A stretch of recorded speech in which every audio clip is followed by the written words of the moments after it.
আসসালামু আলাইকুম সবাইকে। আশা করি সবাই ভালো আছেন। আলহামদুলিল্লাহ আমিও ভালো আছি। তো এই তো আজকে ভুনা খিচুড়ি দিয়ে ইলিশ মাছ খাবো আজকে আমরা। তো ইলিশ মাছটা ছিল আমার ছেলের জন্য। তো এদিকে হচ্ছে আমি মাছ তো কেটেই নিচ্ছি। মাছগুলো কাটার সময় একটা ভুল করে কেটে ফেলেছি। ভাবলাম যে মাঝখানের এই কাঁটাগুলো ফালিয়ে দেবো, তো ফালাইতে গিয়ে আমার অন্যরকম হয়ে গেছে। যাই হোক আমি ওটা বাদ দিয়ে দিয়েছি। এদিকে হচ্ছে চাল আর ডালটা আমি ভিজায় রেখে দিয়েছি। তো এগুলো এখন ভিজায় রাখার পরে ধোবো, আর এদিকে হচ্ছে মশলা রেডি করতে চলে আসছি। তো পেঁয়াজ আমি কেটে রেখে দিয়েছি, মরিচ ভেজে নিয়েছি, কাঁচামরিচ ছিল। তো এই মরিচটাই আমি ভাজবো। ভাজার পরে এখন বেটে নিচ্ছি। বেটে নেওয়ার পরে এখানে হচ্ছে পেঁয়াজগুলো আমি দিয়ে এটাও বেটে নেব। তো পেঁয়াজ আর মরিচ যদি এভাবে বেটে নেন, বেটে তরকারি রান্না করলে ওটার কিন্তু স্বাদই অন্যরকম হয়ে যায়।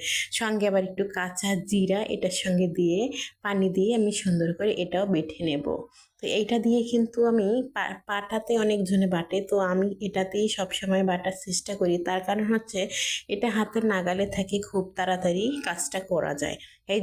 সেই জন্য কিন্তু আমি এটা করার চেষ্টা করি।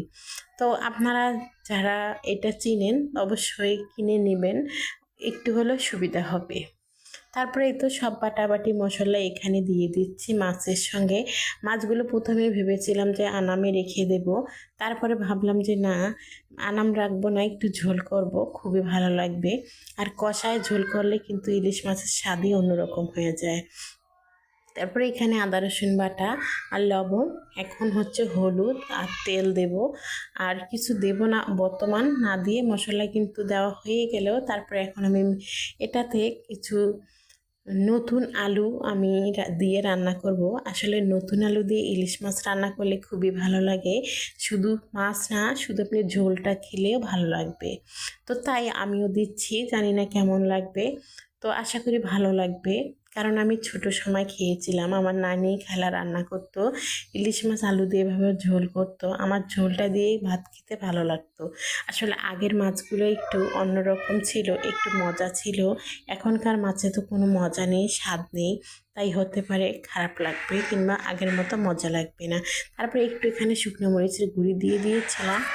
তো ছেলে মেয়ে ঘরে থাকলে কিন্তু অনেক অশান্তি করে, চিল্লাচিল্লি করে, তাও আবার ভয়ে যে সময় ওরা এরকম করে। তো এই তো এখানে আবার কিছু রান্নার জন্য যে আমি ব্যবস্থা করে নিয়েছিলাম, সেটা হচ্ছে চাউল ধুয়ে ডাউল ধুয়ে এটাতে সব মশলা দিয়ে একসঙ্গে করে রেখে দিয়েছি। তো তরকারিটা একটু আপনাদের দেখিয়ে দিচ্ছি, দেখুন কত সুন্দর কালার চলে আসছে, খেতে কিন্তু দারুণ মজা হবে। এদিকে আবার মরিচ পেঁয়াজ দিয়ে একটা ফ্রাই প্যানে আমি দিয়েছি, এখানে তেল দিয়ে দেব। তেল দেওয়ার পরে সুন্দর করে ভেজে নেব।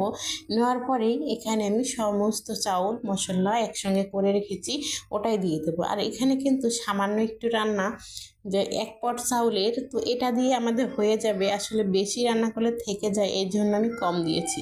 তার সঙ্গে আবার একটা ডিমও দিয়েছি আমি এখানে চাউলের সঙ্গে দিয়ে। এখন ডিমটা চাউলের সঙ্গে মিক্স করে নিচ্ছি। মিক্স করে নিলে খুবই সুন্দর একটা গ্রান চলে আসবে কিংবা ভালো লাগবে খেতে।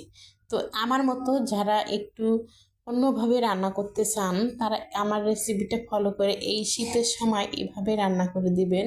বাচ্চারাও খুশি হবে, আপনাদেরও ভালো লাগবে। আর প্রত্যেকটা মাই কিন্তু সবসময় বাচ্চাদের জন্যই চেষ্টা করে যে বাচ্চারা কিভাবে ভালো খাবে, ভালো থাকবে, সেটাই চেষ্টা করে। তা আমিও ওটা করি, জানি না কে কীরকম করেন। তো একটু ধনিয়া জিরের গুঁড়া দিয়ে ঢেকে দিয়েছি, ওদিকে আর কোনো কাজ নেই, ওটা রেখে দিয়েছি। এদিকে তরকারিতে আমি চলে আসছি। তো তরকারিটা দেখুন অনেক সুন্দর কিন্তু একটা কালার চলে আসছে। তো একটু সিদ্ধ কম হবে, আর একটু হবে, তার জন্য এখানে আমি আর একটু পানি দেব, মানে একবারে ঝোলের পানি দিয়ে এটা ঢাকা দিয়ে রেখে দেব কিছুক্ষণের জন্য।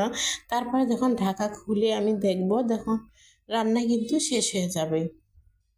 তো এই তো আমার রান্নাটা কমপ্লিট হয়ে গেছে। এখানে একটু ধনেপাতা দিয়েছি, ওটা দেখাতে ভুলে গিয়েছি। আর আমার ছেলের জন্য একটা গোটা মাছ ভেজে নিয়েছি। আসলে আমার ছেলে ঝোল খাবে না, যার জন্য একটু ওর জন্য এভাবে ভাজা রেখে দিয়েছি। এদিকে ভাতটা কিন্তু হয়েই গেছে, মানে ভুনা খিচুড়িটা। তো কার কাছে কেমন লাগলো আমার ভিডিওটা আশা করে বলবেন। আর হচ্ছে শীতের দিনে এরকম খাবার কিন্তু খুবই ভালো লাগে, একটু গরম টাইপের হয়, তাই আমরাও খেলাম। তো আপনাদের যদি ভালো লাগে একদিন তৈরি করে খাবেন, খুবই ভালো লাগবে। আর খাওয়ার পর আমাকে কমেন্টে জানাবেন।